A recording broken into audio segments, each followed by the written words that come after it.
right, welcome back, everybody. Bruce Porter joins us now for this week's Dollars and Cents segment, where he takes a viewer's email and answers the financial question on the air. Welcome back. Thank you. Good to see you. The band was great. Oh, it was wonderful. Wasn't that fun? Yeah, all right. Are you ready for this week's question? You bet. Okay, here it is. I am receiving an early payout of my pension through my employer. So what are my tax implications if I take the money in a lump sum to pay off my mortgage and some other debt?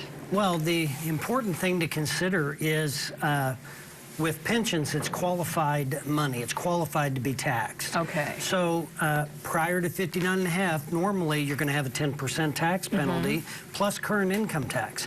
So let's assume we're in a 15% tax bracket.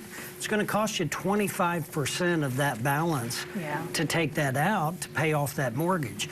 So what I would recommend, always get good legal financial advice. And if you look at the tax implications and the reduction of that versus paying off a mortgage that hopefully your interest rate's very low, a lot less than the cost of doing that. Right. So maybe a better option would be to refinance the mortgage and treat the pension as a retirement plan. The government penalizes us because they don't want us to get into our pension money. They want us to make sure we can take care of ourselves in old age. Right, right. Do companies a lot of times give you a choice? Do you want a lump sum or do you want like an annuity or something down the road? They do. They base their figures on mortality tables, and they offer like a guaranteed payment for life or a spousal benefit of 50% of what you get, things like that. There's several options available to consider, and I always recommend you take their options they're giving you and compare that to doing a rollover to an IRA, and then basically taking the income options off of that and do a comparison to see which one's going to give you the most income. The bottom line is, where can I get the biggest bang for my buck and the most money, and then again, stay in control of my money. Yes. If you take a pension annuity, you basically relinquish control of your money for a guaranteed payment for life or a spousal benefit. Right. If you do a rollover, there's no current tax liability.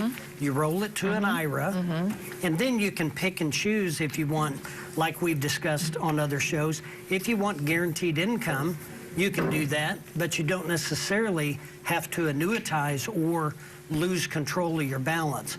You can have guaranteed income while still having access to money if you needed it in the future for an emergency. So controlling what you've got, having ability to take more out later if you needed it, but yet take a guaranteed income flow if you want that. So, and like you said, get good advice, because I know people who have retired and they say, oh, I've got all this money, and then all of a sudden that tax hit is huge and they were not prepared for that at all. That's exactly right, and we always have to consider the tax implications in what we do.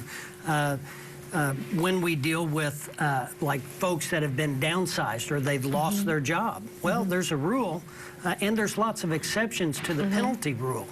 But if you're above age 55 and you get downsized, a lot of times they will waive that penalty. So you just, again, need to talk to somebody that can help you navigate through all the rules and regulations and things like that. Never be afraid to ask.